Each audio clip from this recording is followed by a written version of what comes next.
आप देख रहे हैं फैक्टर बॉय डेनिम असजद के साथ। तो चलिए बढ़ते हैं आज की कहानी की ओर।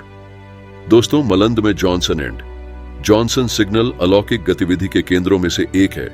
न केवल वहां पर एक सफेद साड़ी में एक महिला इस गली में घूमती है, बल्कि यहां खासकर अमावस्या की रात में कई दुर्घटनाएं भी हुई हैं। अधिकांश दुर्घटनाएं घातक होती हैं। जो लोग इससे बच गए वे लोग कहानियां सुनाते हैं कि उन्होंने किसी की सहायता करने की कोशिश की और उनके साथ कुछ ऐसा हुआ जो उनकी सोच से भी परे था। तो आइए जानते हैं यहीं पर घटा हुआ एक ऐसा डरावना किस्सा जो आज भी यहां पर काफी मशहूर माना जाता है।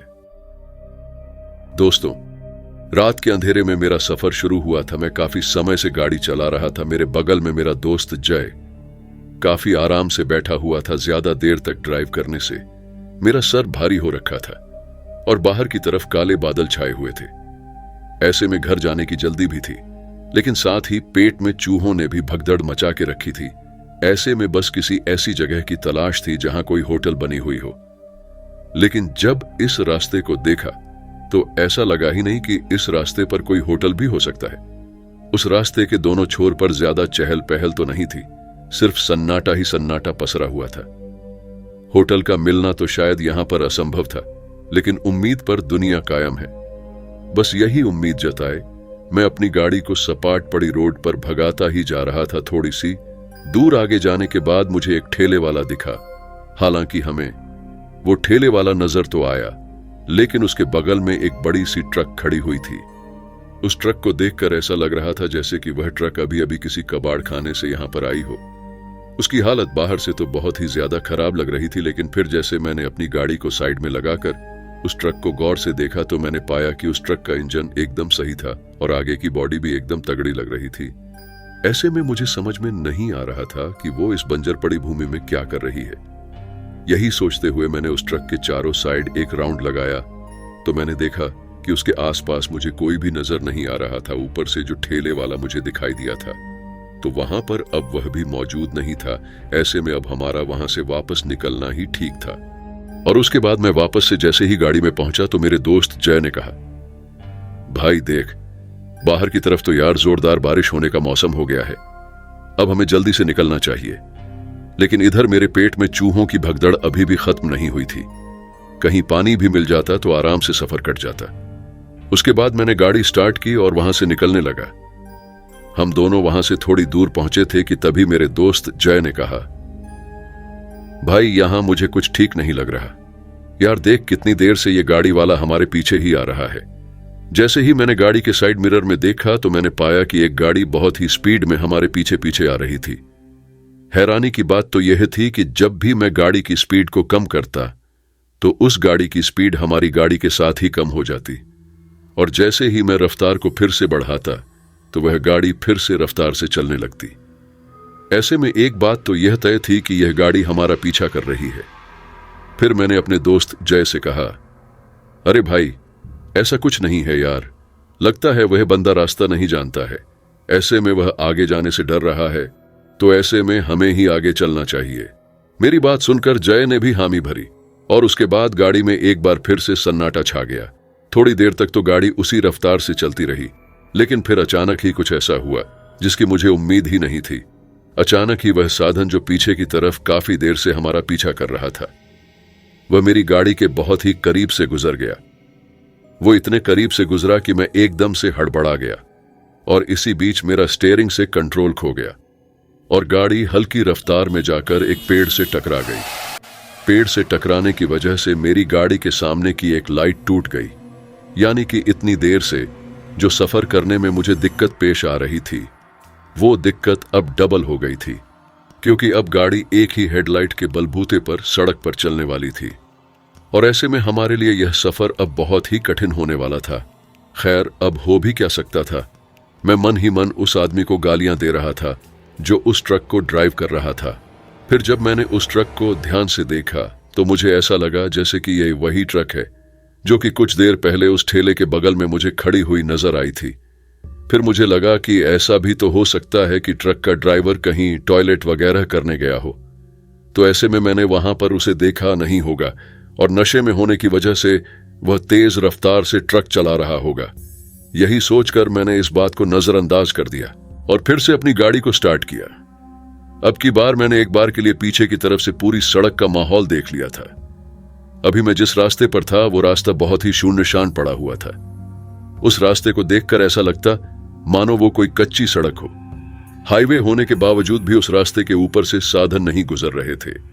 अभी हमारी गाड़ी बहुत ही हल्की रफ्तार से सड़क पर चल रही थी, लेकिन इसी बीच मुझे सामने की ओर कुछ दिखा। मेरी गाड़ी के हेडलाइट किसी लोहे की चीज से टकरा रही थी, जिस वजह से वह चीज चमक रही थी। जैसे ही हमारी गाड़ी उसके ओर पास गई तो मेरी आंखें फटी की फटी रह गई। दरअसल मैंने देखा कि यह कोई ट्रक था जो सड़क के बीच में पलटी खाकर गिरा हुआ था और उसने पूरी सड़क को ब्लॉक करके रखा था। हालांकि साइड से थोड़ा सा रास्ता तो था, लेकिन वहां से गुजरने से पहले मैंने उस ट्रक को बहुत ही ध्यान से देखा। तो पता नहीं क्यों, लेकिन मुझे ऐसा लग रहा था कि यह वही ट्रक है जिसको मैंने थोड़ी देर पहले सड़क के बगल में खड़ा देखा था और जो हमारी गाड़ी के एकदम से करीब से गुजर गया था। दोस्तों, उस ट्रक को देखकर कोई भी ऐसा नहीं कह सकता था कि उस ट्रक ने अभी अभी पलटी खाई हो, क्योंकि उस ट्रक को कोई खरोंच तक नहीं आई थी और ना ही तो आजू बाजू में कोई शीशा टूटा हुआ दिखाई पड़ रहा था।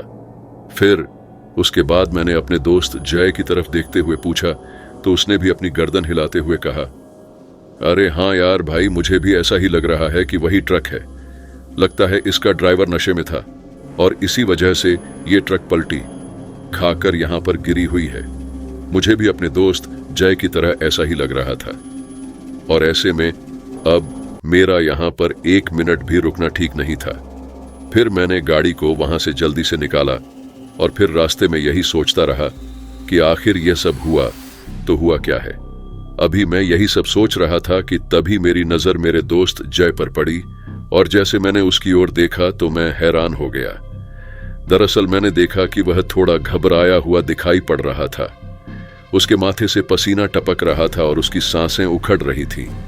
फिर मैंने जैसे बोला, अरे भाई क्या हुआ, तू इस तरह से घबराए हुए क्यों हो? मेरी बात सुनते ही उसने साइड मिरर की तरफ इशारा किया और जैसे ही मैंने उसके बताए मुताबिक साइड वाले कांच में देखा तो मुझे तो अपनी आंखों पर विश्वास ही नहीं हुआ। दरअसल मैंने देखा कि यह तो वही ट्रक था जो कि थोड़ी देर पहले हमें सड़क के ऊपर पलटी खाया हुआ नजर आया था। इस ट्रक ने हमें बहुत ही ज्यादा परेशान करके रखा था और जब मैंने अपने दोस्त जय की तरफ देखा तो उसने फिर से कहा, भाई ऐसा भी तो हो सकता है कि यहां एक जैसी दिखने वाली 2 ट्रक हों। कहीं ना कहीं जय भी मुद्दे की बात ही बोल रहा था, पर फिर भी पता नहीं क्यों उस ट्रक को देखकर मेरे मन में एक अजीब सी बेचैनी बनी हुई थी, क्योंकि इस ट्रक की भी बिल्कुल उसी तरह की हरकतें थीं जिस तरह थोड़ी देर पहले हुई थी। जैसे हमारी कार की रफ्तार कम होती तो उसके साथ ही उस ट्रक की रफ्तार भी कम हो जाती। इसका मतलब साफ था कि थोड़ी देर के बाद यह ट्रक वाला हमें टक्कर देने की कोशिश करेगा और इस बार हम एक सकरी रोड पर थे, जिसकी वजह से मुझे डर था कि कहीं ये ट्रक वाला मेरी गाड़ी के अंदर अपनी ट्रक को ना ठोक दे।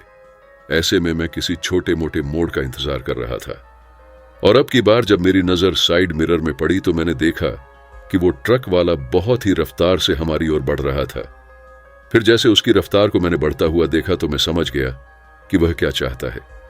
मैंने भी अपनी गाड़ी की स्पीड बढ़ा दी और उसके बाद मुझे सामने की तरफ एक छोटी सी गली निकलती हुई नजर आई। मौका पाते ही मैंने उसी गली में अपनी गाड़ी को घुमा दिया और जैसे हम उस गली के अंदर दाखिल हुए तो हमने देखा कि वहां से एक गांव शुरू होता था। दिखने में वह गांव बहुत ही खामोश था। कुछ छोटी मोटी लाइट वहां पर दिखाई देती थी, पर उस गांव के अंदर एक अजीब सा सन्नाटा पसरा हुआ था। फिर बाद में मैंने जैसे अपने पीछे घूमकर देखा तो मैंने पाया कि वो ट्रक उसी रफ्तार के साथ आगे निकल गई। मैं समझ गया था कि यह ट्रक हमें टक्कर मारने की फिराक में थी, लेकिन जैसे ही वो ट्रक वहां से गुजरी तो तब जाकर मुझे राहत की सांस मिली। फिर उसके बाद में किसी तरह से गाड़ी से नीचे उतर गया और उसके बाद में जैसे अपनी गाड़ी से नीचे उतरा तो मैंने देखा कि गाड़ी के नीचे की तरफ मुझे एक बड़ा सा कस्बा दिखाई पड़ रहा था। वहां एक के बाद एक मकान बने हुए थे। मैं एक ऐसा मकान को ढूंढ रहा था जहां पर हमें आज रात रुकने के लिए जगह मिल सके, मगर मैं जब भी किसी मकान के पास जाता तो मुझे वहां पर एक पुराना सा ताला लटका हुआ दिखाई पड़ता। पर ऐसे में एक बात तो साफ थी कि यहां पर जो भी घर है वह सभी या तो बंद हो चुके थे या उन्होंने अपने आप को घर के अंदर बंद कर लिया है। ऐसे में हमें यहाँ पर कोई भी मकान नहीं मिल सकता। ऊपर से अब हल्की हल्की बूंदा बांद भी शुरू हो गई थी। हम चाहते तो अपनी गाड़ी को लेकर निकल सकते थे, लेकिन वह ट्रक वाला हमें कभी भी मौत के घाट उतार सकता था। वहां की कोहराम मचाने वाली जबरदस्त ठंड और हल्की हल्की बारिश ने हमें वहीं पर मौजूद एक कमरे का ताला तोड़ने पर मजबूर कर दिया था। दोस्तों, अब मैं चाहता था कि मैं किसी भी एक मकान का ताला तोड़कर उसके अंदर रुक जाऊं।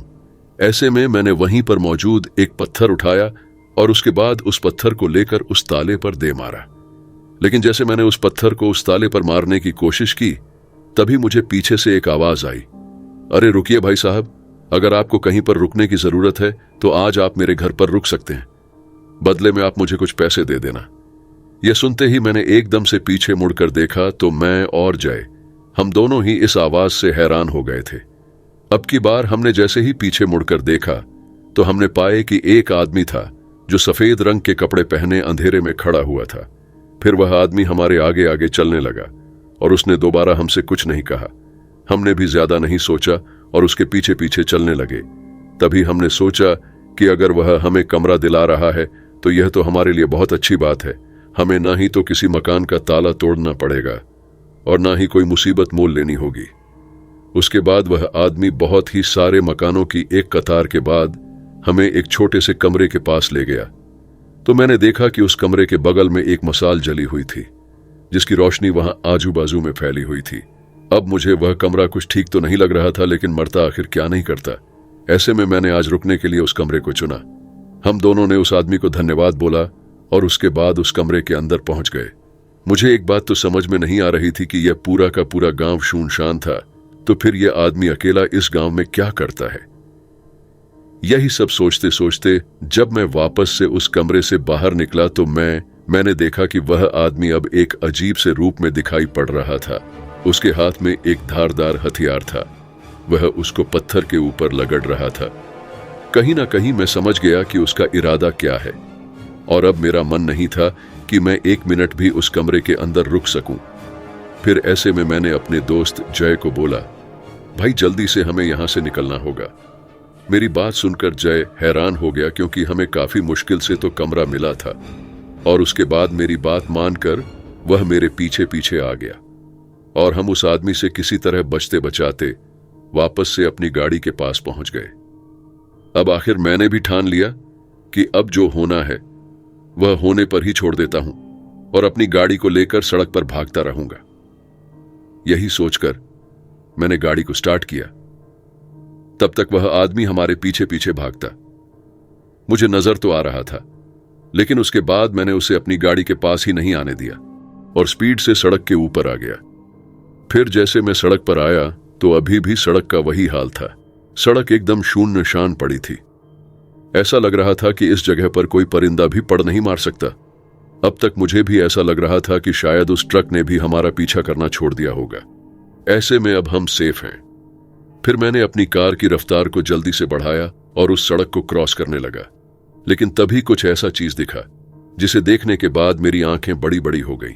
इधर मैं गाड़ी को भगा ही रहा था कि एक बार के लिए मेरी नजर फिर से मेरे दोस्त जय के ऊपर पड़ी तो मैंने देखा कि उसका चेहरा लाल हो गया है और उसके माथे से पसीना टपक रहा था। जैसे मैंने साइड मिरर में देखा तो मेरी भी आंखें फाटी की फाटी रह गई। ये वही ट्रक थी जो थोड़ी देर पहले टक्कर मारने की कोशिश कर रही थी। फिर से उस ट्रक को पीछा करता हुआ देखकर एक बात तो मैं अच्छी तरह से समझ गया कि यह कोई बला ही है, और इस बला से बचना हमारे लिए इतना आसान नहीं था। जैसे जैसे मेरी गाड़ी की रफ्तार बढ़ती जाती तो वैसे वैसे उस ट्रक की रफ्तार के अंदर भी बढ़ोतरी आती, और जैसे मैं अपनी कार की रफ्तार को कम करता तो साला वो ट्रक ड्राइवर वाला भी फिर से अपनी ट्रक की रफ्तार को कम कर देता।